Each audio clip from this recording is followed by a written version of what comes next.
Lihatlah, Mercedes putih berhenti mendadak untuk memberi jalan kepada pejalan kaki, dan sepeda listrik di belakangnya langsung menabrak dari belakang. Pada saat ini, kedua belah pihak bersikeras, pemilik Mercedes mengatakan mengerem memberi jalan adalah normal, dan sepeda listrik yang menabrak dari belakang harus bertanggung jawab. Pemilik sepeda listrik mengatakan Mercedes berhenti mendadak, tidak sempat menghindar, dan tidak bertanggung jawab. Kedua pihak berdebat lama, hampir berkelahi, akhirnya menelepon 112 meminta polisi lalu lintas menangani. Setelah polisi lalu lintas tiba di lokasi, mereka meminta pemilik Mercedes untuk menanggung 40% dari tanggung jawab sekunder, dan mengatakan jika tidak mau menanggung, mobilnya akan diderek.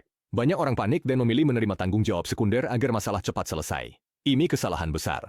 Jika itu adalah tanggung jawab kita harus menanggungnya. Tetapi jika bukan tanggung jawab kita, jangan sekali-kali mengakuinya. Kita harus mengerti, begitu kita menerima tanggung jawab sekunder, kita tidak hanya harus menggunakan asuransi kita sendiri untuk memperbaiki mobil pihak lain, tetapi juga harus membayar biaya medis mereka, dan bisa jadi kita akan menghadapi tanggung jawab yang tak ada habisnya. Jika Anda ingin tahu cara menangani dengan benar, pastikan untuk menonton video ini sampai selesai. Pertama, jika polisi lalu lintas mengatakan akan menderek mobil, biarkan mereka mendereknya. Setelah mobil diderek, kita tunggu sampai surat penetapan tanggung jawab keluar, dan tangani masalah ini sesuai dengan prosedur yang benar. Jika hasil akhir penanganan tidak memuaskan atau tidak kita setujui, kita bisa mencatat nomor polisi dari petugas lalu lintas tersebut, lalu melalui proses banding untuk mempertahankan hak kita. Ada satu hal yang harus diingat oleh semua orang, selama itu melibatkan kecelakaan lalu lintas dengan korban luka, tidak peduli siapapun, meskipun mereka berbicara dengan sangat meyakinkan, membujuk kita untuk mengakui tanggung jawab sekunder, dan mengklaim bahwa toh Anda memiliki asuransi, tidak akan ada kerugian, jangan pernah percaya pada kata-kata seperti itu. Perlu diketahui, begitu surat penetapan tanggung jawab keluar, tugas polisi lalu lintas dianggap selesai, masalah baru dimulai.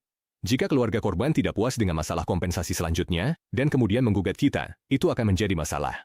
Jika mereka berubah sikap, kita akan menyesal, tetapi sudah terlambat.